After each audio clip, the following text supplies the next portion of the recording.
Assalamualaikum warahmatullahi wabarakatuh. Salam sejahtera untuk kita semua. Om Swastiastu, Namo Buddhaya, salam kebajikan. Baik, semuanya hari ini kita kembali bertemu tentunya di podcast Sipa Karewa, Kementerian Agama Provinsi Sulawesi Barat.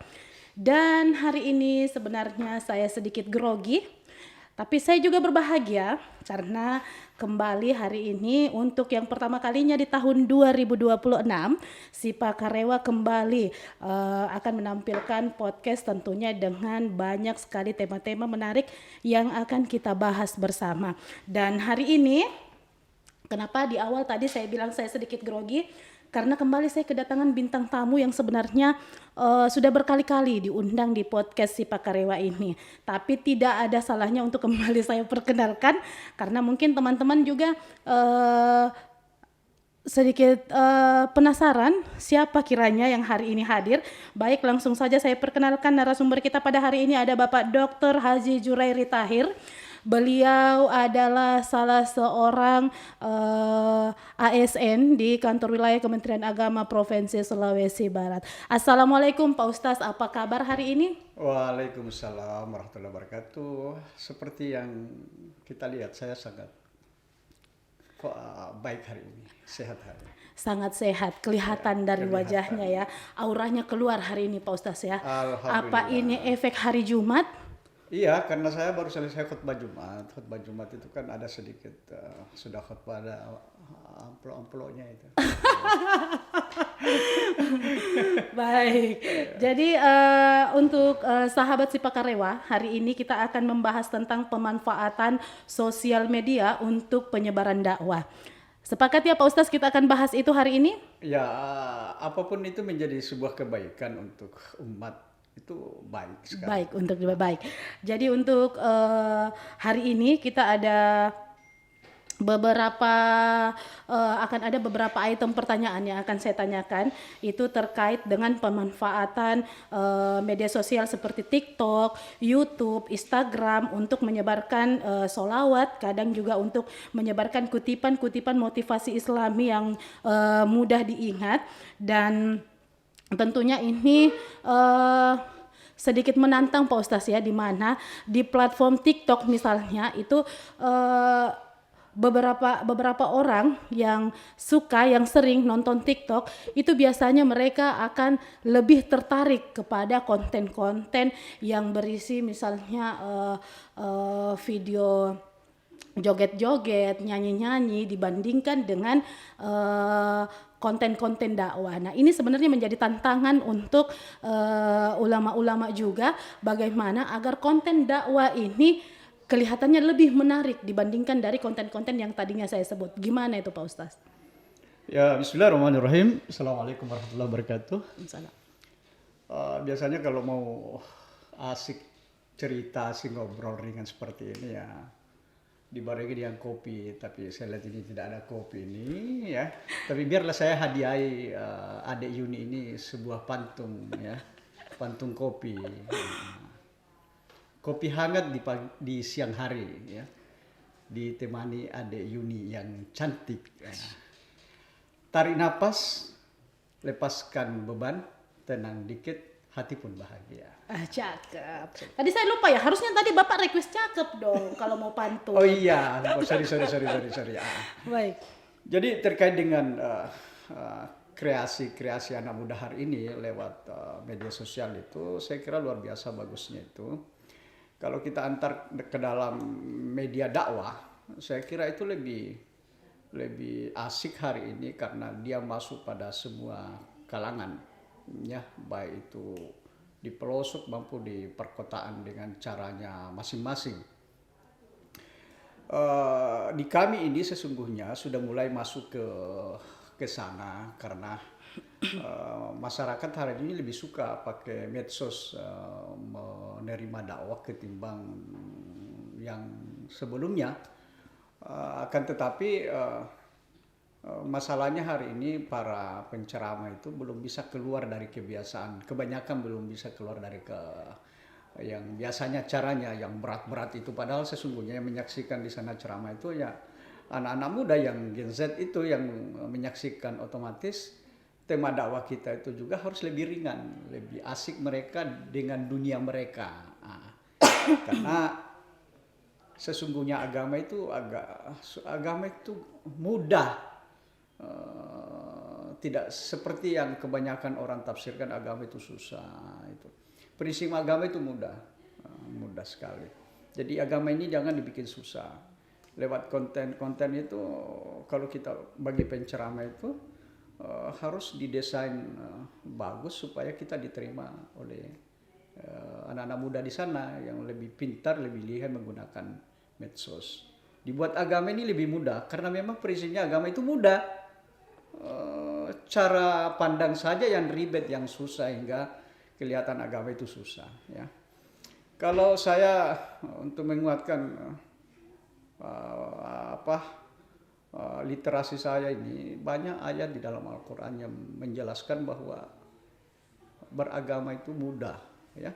Salah satu di antaranya adalah dalam Al-Quran itu dijelaskan, yuridullahu bikumul yusra wala yuridu bikumul usra. Fa inna ma'al usri yusra, inna ma'al usri yusra. Jadi dasarnya agama itu dibuat mudah, dibuat asik, dan diterima oleh kebanyakan, diterima oleh seluruh kalangan. Seperti itu. Ya, karena kan di media sosial itu, di TikTok, di Instagram itu kemudian tidak hanya didominasi oleh anak-anak Gen Z, tapi juga sampai ke tingkat baby boomers atau apa ya sebutannya untuk kalangan seusia Pak Ustaz mungkin di atas 50 tahun. Ini mohon maaf Pak Ustaz. Jadi kemudian selanjutnya itu gimana menurut Pak Ustaz dalam di konten-konten TikTok itu terkadang ada yang namanya dakwah a day in my life, di mana menunjukkan bagaimana nilai Islam diterapkan dalam rutinitas keseharian. Jadi mulai dari kesehariannya, mulai dari bangun pagi, sholat subuh, kemudian sampai sholat asar, maghrib, semuanya dimasukkan ke dalam konten. Apa itu tidak lebay atau seperti apa menurut Pak Ustaz? Ya, per hari ini kalau kita membalik ini tidak masuk ke sana, ketinggalan. Karena mereka sudah dunianya seperti itu. Makanya di kami itu di konten saya itu ada di setiap diacarakan itu di setiap subuh hari. Ceramah-ceramah ringan ya. Contoh misalnya ceramah ringan, manfaatnya bangun lebih awal, lebih subuh, itu membuat kita sehat, membuat kita lebih beraurah misalnya, lebih cantik misalnya. Jadi kita kasih dengan cara bagaimana ada doa-doa mandi itu supaya menjadi motivasi cepat bangun pagi bagi komunitas yang agak susah bangun subuh. Itu. Dan kadang ada beberapa orang yang menganggap bahwa ketika ibadah itu dipamerkan di sosial media itu kemudian disebut ria. Itu gimana tuh Pak Ustaz? Itu cara pandang yang sangat sempit. Ada juga ruang lain dalam Al-Quran dikatakan wa amma bi ni'mati rabbika fa amma bi rabbika fahaddits. Kalau kebaikan-kebaikan itu ditunjukkan ke luar sana supaya bisa menjadi contoh. Jadi kita terlalu mudah mengatakan itu ria sesungguhnya. Padahal ada ruang dalam agama kita ini memperlihatkan contoh yang baik. Katakanlah biasa saya katakan orang mau berangkat haji, ya orang mau berangkat haji itu ya sampaikan di masjid bahwa si A berangkat haji. Pesannya adalah supaya yang lain juga mau berangkat haji.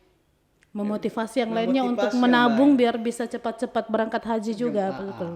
Nah, jadi sebenarnya itu yang ingin saya sampaikan ke para pendengar sikap si Pak Karewa, karena di beberapa konten media sosial ketika menunjukkan tentang ibadah, menampilkan ibadah itu jatuhnya dianggapnya ria.